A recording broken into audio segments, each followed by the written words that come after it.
All right, good morning, tribe, and welcome to the donut shop at the beginning of the world. I am your host, Dr. Mark Merriweather Vorderbruggen, proprietor of said donut shop, located here virtually in Ravenscar, my backyard. All right, exciting times, isn't it? Interesting times, maybe. Just saw the latest Hurricane Laura track, and they're saying Galveston is in a high probability part of the cone. Hey, good morning, Elvin. Good morning, Lenore. Good morning, Kimberly. Good morning, Christina. Good morning, Shauna. Yeah, I figured I'm here. I'm ready. Let's get the ball rolling. My main fear is running out of battery power. Hey, good morning, Alan. Good morning, Jennifer. Yeah, so Houstonians and those east of Houston, hope you are ready. Hey, good morning, Donald. Mandatory evacuations for Galveston. I haven't heard that. I would not be surprised by that. Like they say, run from the water, hide from the wind. So Galveston is in a storm surge area, and so they want people to get out of there probably. But once you get up more north into Houston, and luckily I'm up 72, 75 miles inland, up on the far north side of Houston, and so I should be safe. When Ike, the storm that Laura is saying is very similar to, Ike came right over our house. So, and in our neighborhood, there was a lot of trees down. A lot of big trees came crashing down. So we will see what happens this time. I'm still thinking, depending on which people you listen to, if the U.S. weather control or the Russian weather control is more powerful and they're steering the storm and fighting each other, blah, blah, blah. Yeah, we'll see. I'm still kind of hoping that the storm is still going to track a bit more to the east and kind of hit, kind of around, the Beaumont area, which would still suck because I have friends down there.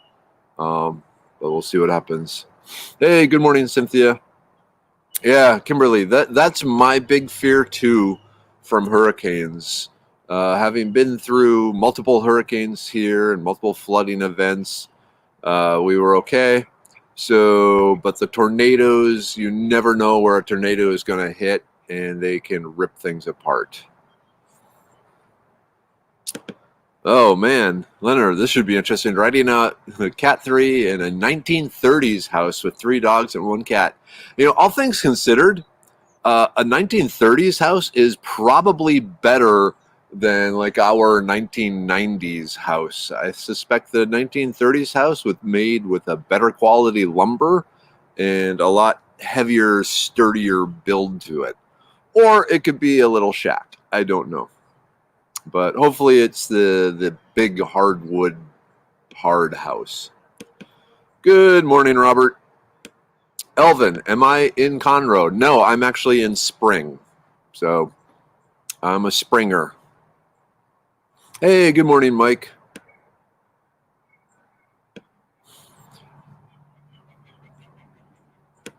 Yep.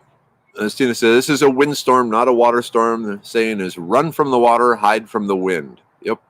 So unless you're in a floodplain, tie down the loose objects, bring in the pens, and hunker down. Exactly. There's no need to have the big, what was it? After Katrina and then the Rita, the huge exodus from Houston that just turned into a big cluster F. That kind of taught Houstonians that, hurricanes come in, let's just chill in our houses. Most people aren't leaving. So hopefully that will be the case.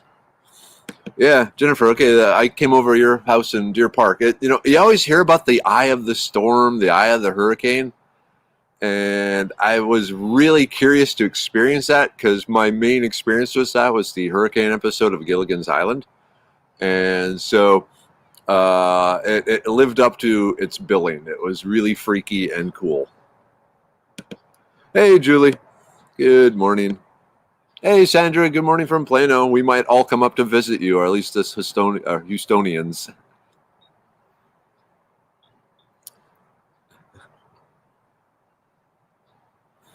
Let's see.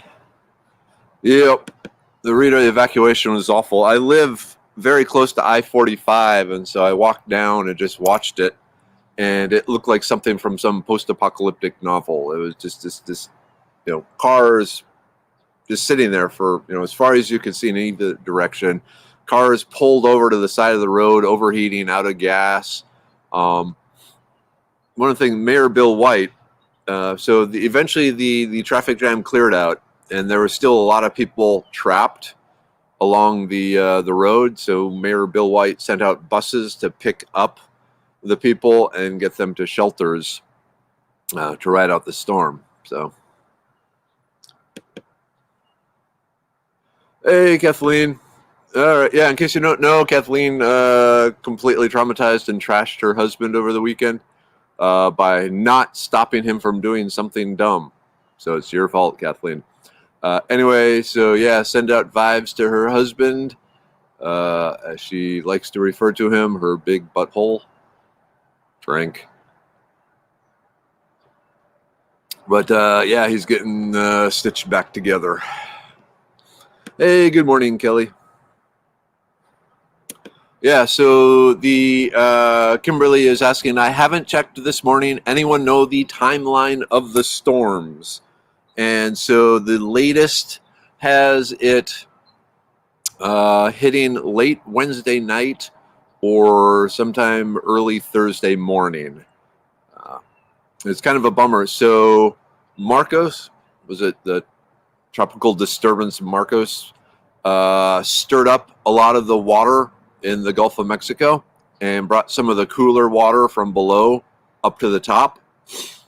Laura is swinging around that cool water and staying in the hot water, and is expected now to grow to a Category 3. So not a Category 4. One thing they did mention, it is a fast-moving storm. So as the person mentioned, they're not expecting a lot of rain from it. It will be raining really hard, but it will be moving so quickly that it should not be like a Harvey or something like that, where it just sits and dumps and dumps and dumps and dumps. So fast-moving storm, high winds. They're thinking maybe a Category 3. It possibly could even be a Category 4. So the winds will be up in the 100 and some mile per hour type thing. So the main issue will be wind damage. One of the big effects from that may be power outages. So we will see.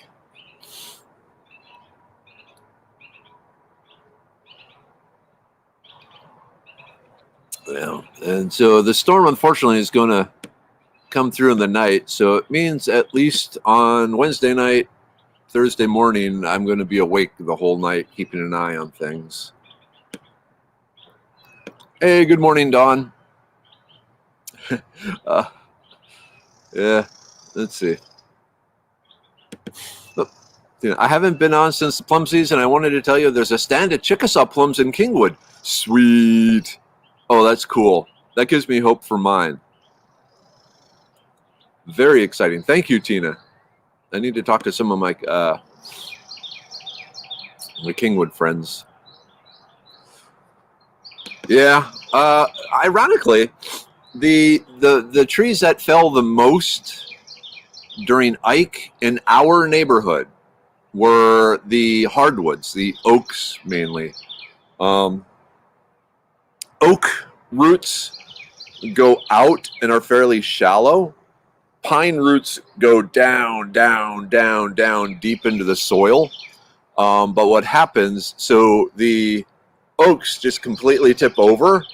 The pines parts snap off. And so you have to worry about the projectiles from pine trees. Hey, good morning, Elizabeth.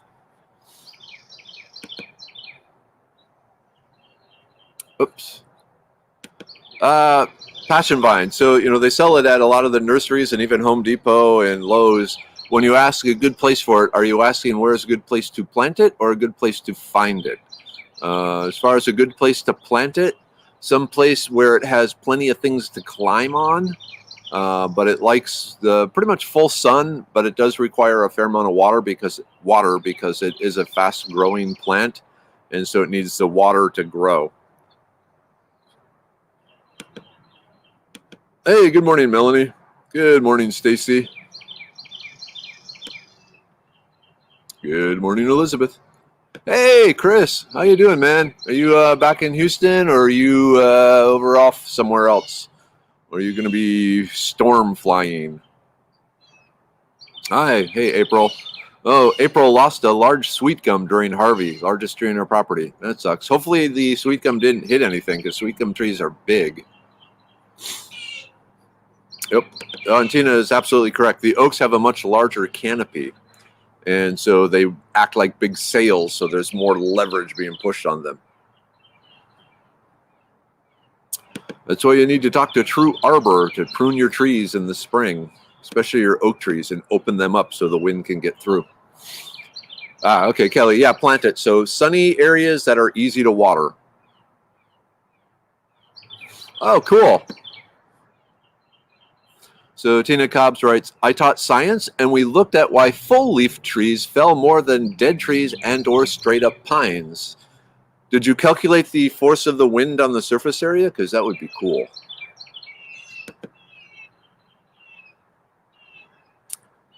Oh, man. Okay. Hey, Terry Smith. Good morning. Got my immune pills yesterday. No bubble wrap. Just in a bag in a box with one large bubble.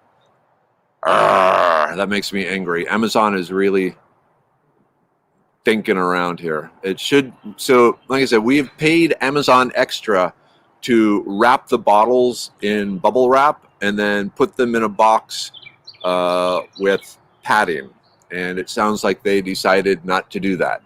Like I said, sometimes Amazon, they experiment with how well they have to pad something, because if they feel, they have a certain acceptable rate of damaged goods, and if they put a lot of time and effort into really securely packaging something, they want to know that it needs that, but it's annoying to the seller and the buyer of the product. As I said, we've had at least one bottle arrive broken.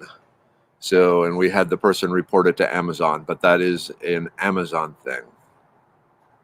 If Amazon didn't have 10 million eyes searching its shelves, we'd probably be just a tiny little medicine man company.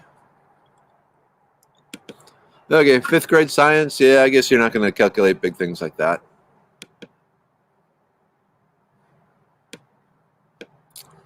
Oh, man, you lost your zip line? So, April, we have a rental property next door. Hit the fence, and we have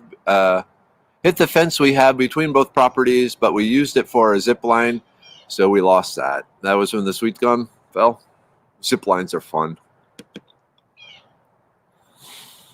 All right, so if you have any questions about hurricane preparedness, this would be a good time to ask if there's any tips or tricks. So, tooting my own horn, brag, brag, brag, big ego. After Hurricane Ike, so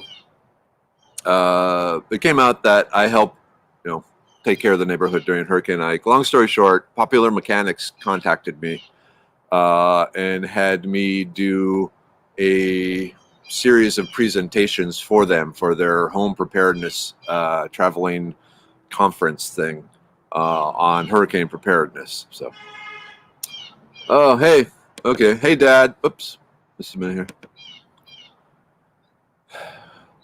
My dad says, morning, Mark and followers. Mom's still in bed. Bad night. Yeah, I'm sorry. Mama's been having a rough time again.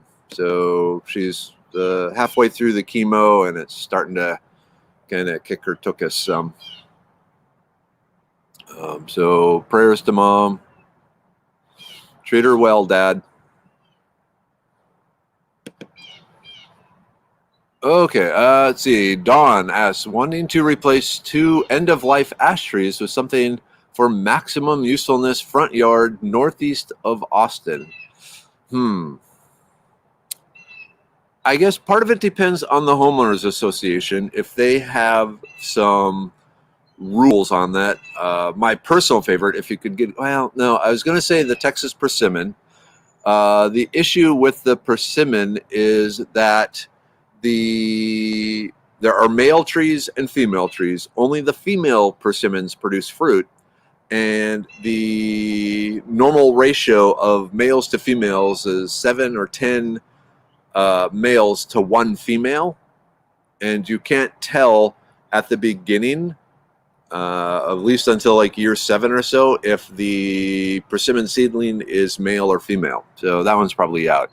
You might look at a anaqua tree, sandpaper tree. Let me do a quick Google here. As it has edible fruit, big tree, nice pretty tree. Oops, sandpaper tree. Hold on. Yeah, here we go. Anaqua.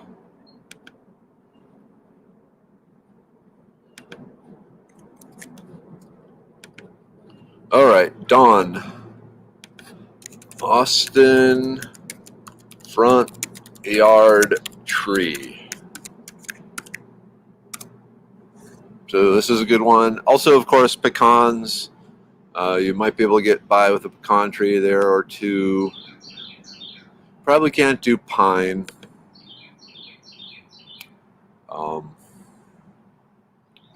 Part of it is, I don't know if you have a homeowners association or not, but crows are picking on Chirpy. Chirpy's going to kick your ass, crows, just so you know. All right. Hey. Good morning, Glenniver. That's a great name. My grandmother on my dad's side was Genevieve. So I just kind of Glenniver Do Bliss. Good morning. You're new here. I haven't seen you before. Everyone say good morning to Mr. Do Bliss. Hopefully I got it somewhere close to your name. Let me know if I was anywhere close, please. Hey, Johnny. Thank you. Hey, Dad, lots of people are praying for Mom. Mom really appreciates that. She's very strong into the belief of that. Oh, cool. So no active HOA. And how big is it? Like just your basic suburban lot? I'm assuming that's what it is. I would look at the anaqua. I would look at pecan. It depends on how much effort you're willing to put into it. Like oaks are really nice with the acorns, but acorns require some processing.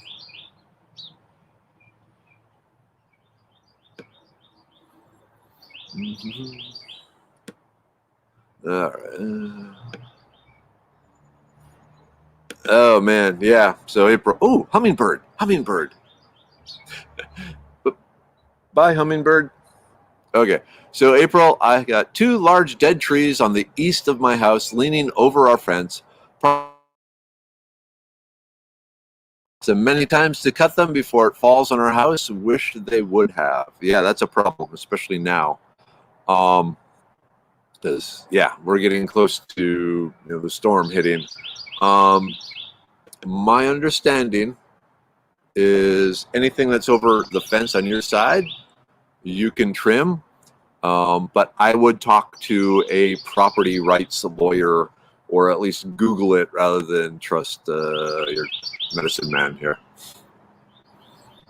So, wow, cool. I got Glenvere Dubliss's name correct.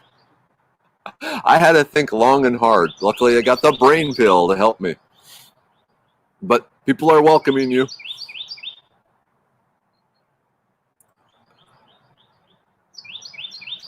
All right. Oh, okay. So Gerzon says, if it's over your fence, it's your responsibility. And I would like to note that Gerzon is a trained arborist. So up in the San Antonio area, correct? So you work, you had been working for the city of San Antonio pruning trees, if I remember our conversations. So cool. Yeah, the Anaqua is a really pretty tree. It's a really cool tree. The leaves are really rough and were actually used as a sandpaper, and the fruits are edible. Ah, oh, in search of an arborist in Austin. Julie, send me a message. I'll hook you up with an arborist. Do you need them today before the storm, or how soon do you need them? But I got a person for you.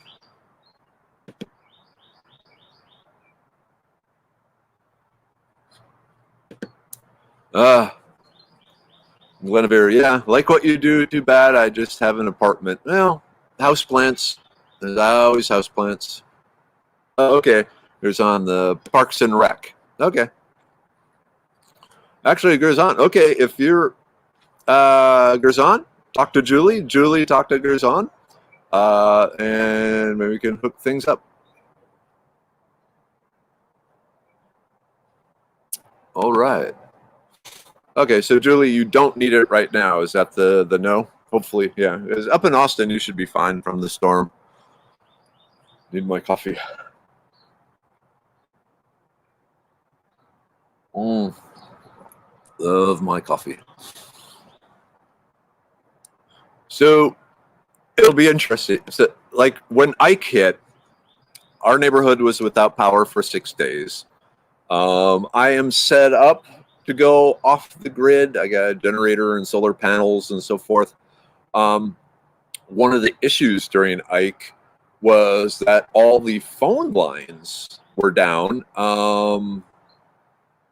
We got fiber optic, the internet now, so I don't think that will be affected. It's all buried and so forth. So as long as I have power, I should be able to keep broadcasting, and I do have ways of supplying power. So we will see. The only thing I need to do yet, if you're asking me, are you ready for the storm?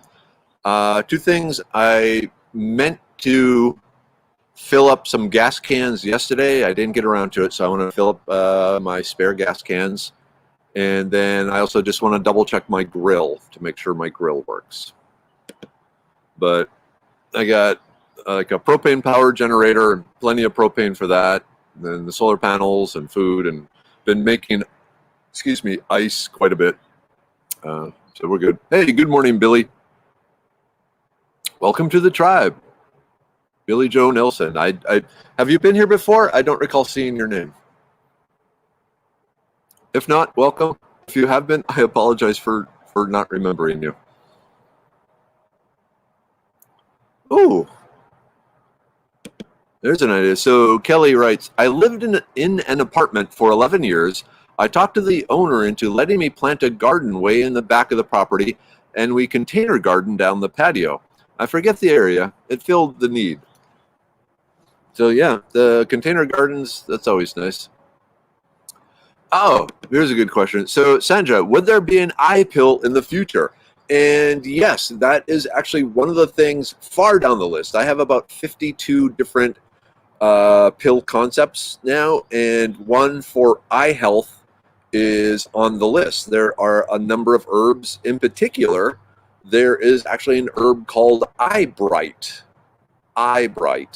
that traditionally was used to help with issues of the eyes. So you might want to look into that. I also recommend, and this might sound a little weird, but there is a company. Whoop, why am I blacking out here? Hello? Oh, am I back? Everything went black for a second. Okay.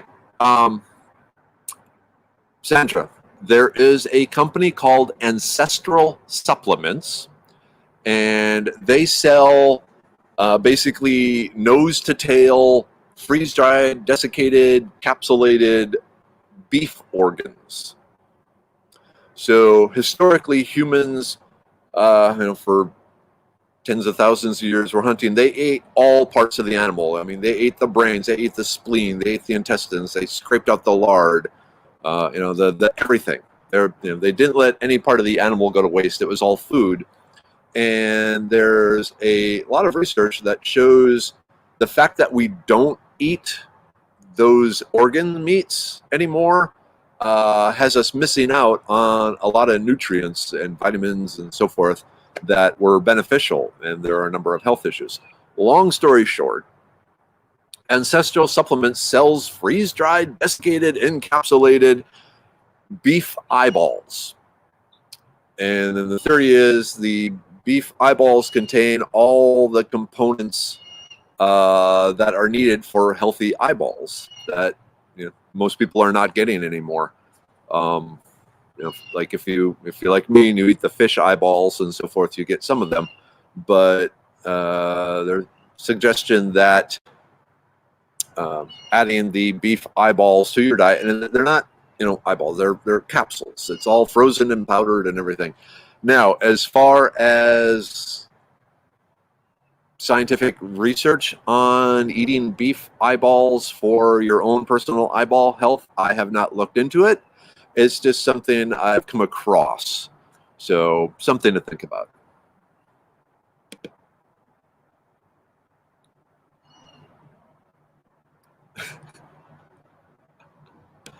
All right, Melanie, why does this not surprise me? So my girlfriend bought some of those Alexas and put them around the apartment.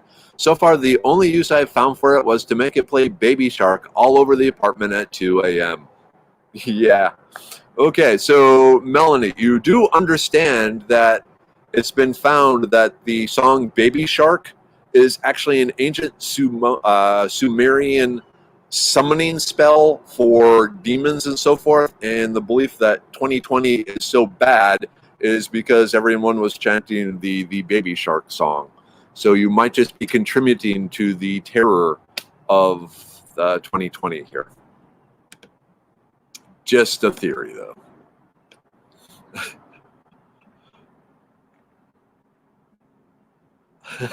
Okay, so looks like some people are responding to the beef eyeball thing.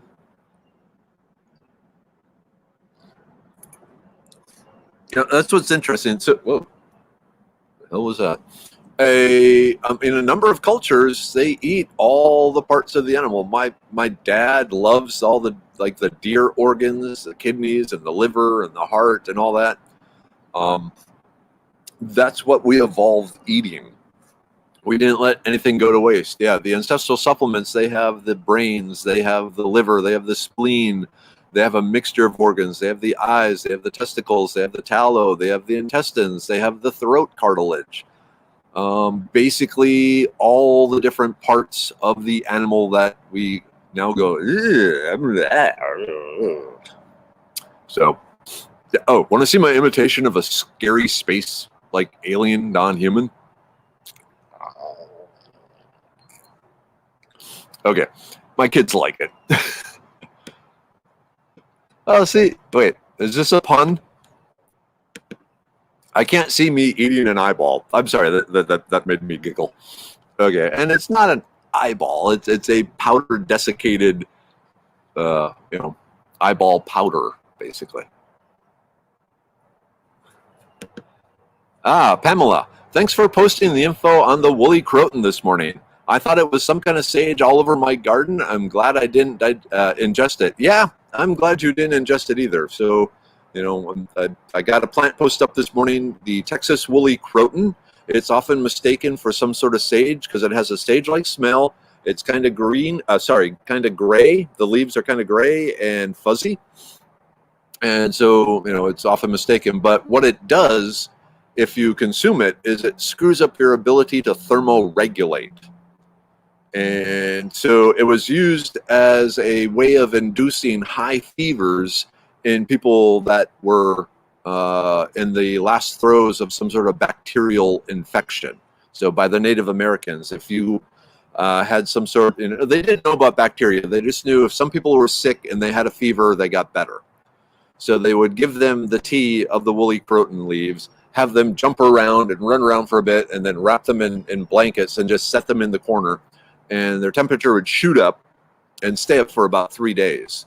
And if it went up around 105, okay, good. It'd wipe out a lot of the bacteria and the people would probably get better. If it went up to 108, or higher and stayed up there for 3 days, the person just basically turned into a vegetable and was taken out back. Penicillin is better. But yeah, you don't want to drink a tea or use it as a food, because especially down here when it's already hot.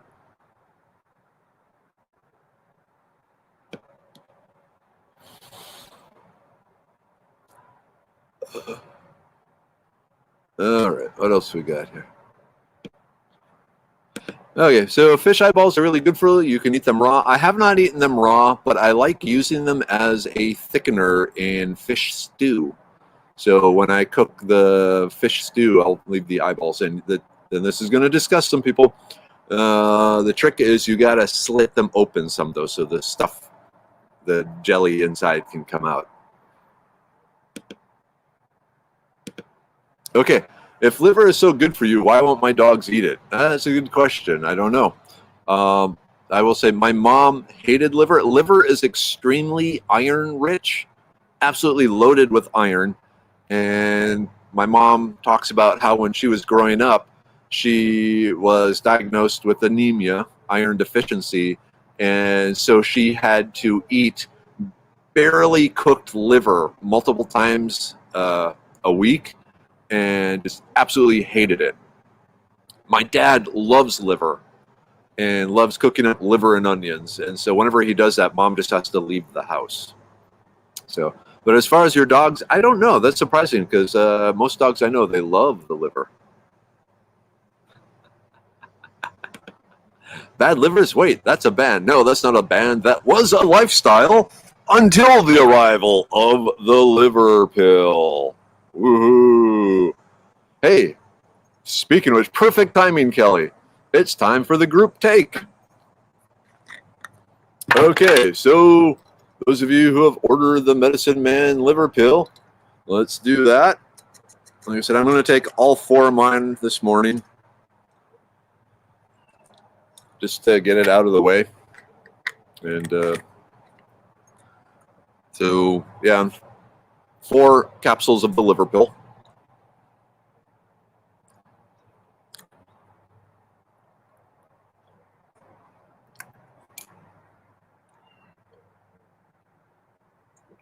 When people ask me why so much, and you think about it, 4 capsules, that's actually a very small amount of plant material. If the plant material was fully hydrated, remember plants are like 80% water, so these things would be, you'd be eating quite a bit of plant material to get that same little amount of actual plant nutrients. Okay, next up, the brain pill. Bum, bum, bum. And this is only 3.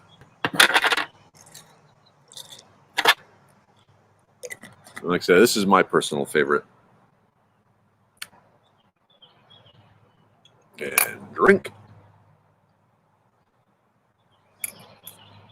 And now, of course, probably the most important, the immune pill. Yay! With elderberry and echinacea, self-heal, and cordyceps. And this is also a 3. And I'll take all 3 right here in the morning. I don't plan on being out anywhere today other than just running to the gas station. I don't think it's... Whoa. Haha.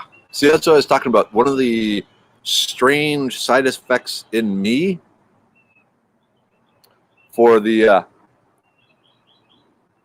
brain pill has been improved reflexes. All right. And if anyone is wondering where to get these things, here you go. Like I said, my day job, I am the medicine man for Medicine Man Plant Co. All right. Oh, Kelly. Okay, so it really is a band. I need to check that out.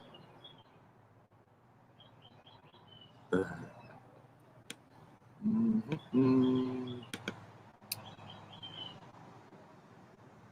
Oh, wow. This is interesting. So Tina Cobbs wrote, yep. As a little girl, I had a poodle puppy that got into the rat poison in the barn. Ugh. The vet got her blood to coagulate again with vitamin K and said to feed her raw liver 3 times a day for weeks. I'm assuming, Tina, then that it worked. So the rat poison is warfarin, that is an extremely potent blood thinner that basically causes any animal that eats it just to bleed out. It's amazing that they actually were able to save the puppy. That's awesome, Tina.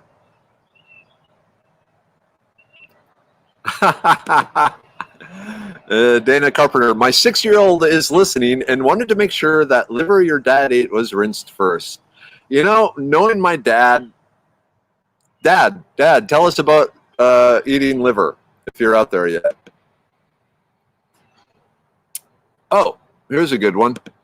Okay, it goes on. What is a good native ground cover that is easy to propagate, keep alive in this heat? Horse herb. Let me bring it up. In fact, that's what I have replaced my front yard.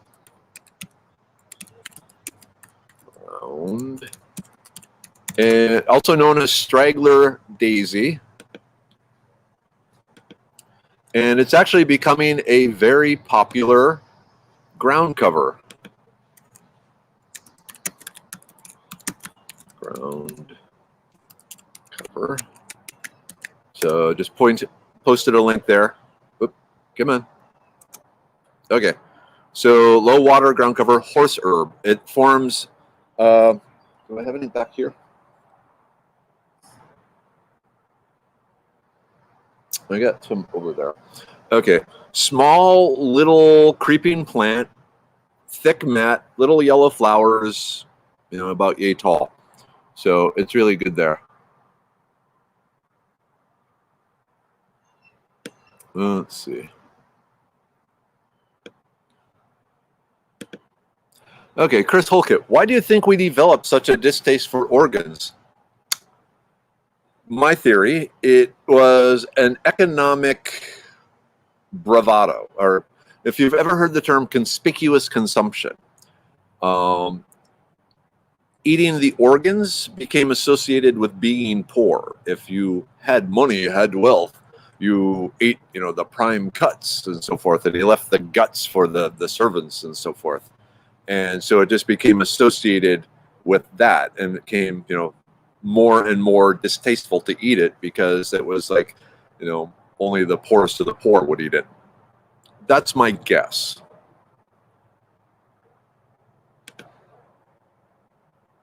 Oh, cool. Pamela, the immune pills are supposed to arrive today. Let me know how they were packaged.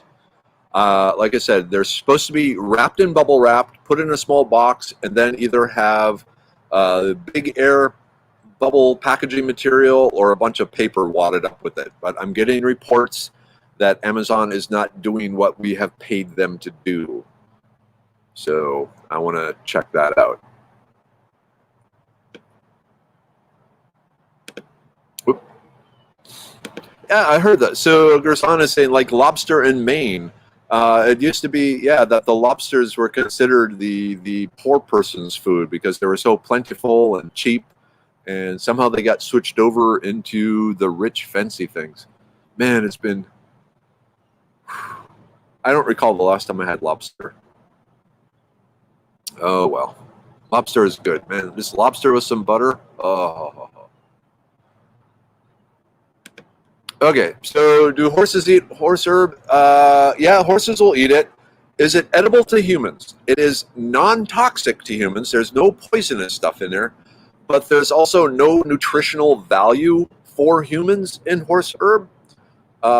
It's basically considered the brown paper bag of the plant world. So it's like eating just the cellulose. So it will have fiber, which will speed the process along of elimination, but it doesn't have any really useful nutrients.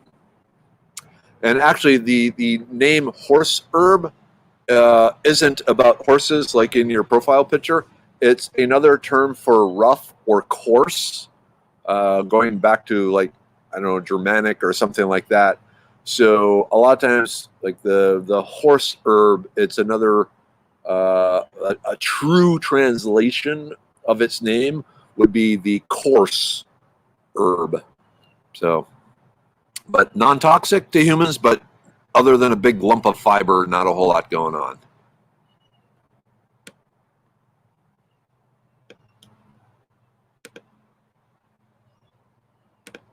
Exactly, Bernice. Take pictures of the packaging for reporting. They shouldn't charge for something and not deliver. Exactly. So I've had several people send me the pictures. That's what I want, so we can use it in our arguments against Amazon. Whoa, okay, it is 8 o'clock already. Wow, time goes by. Whoa, whoop, whoop. Okay, so take-home message. Get ready, those of you in the Houston area and along the Texas Gulf Coast, Galveston in particular, out to Beaumont and the Louisiana border, and then inland for a ways. Keep an eye on the storm. It could be a potent one. If you're prepared, it shouldn't be a problem, knock on wood. But anyway, I will be here as much as I can.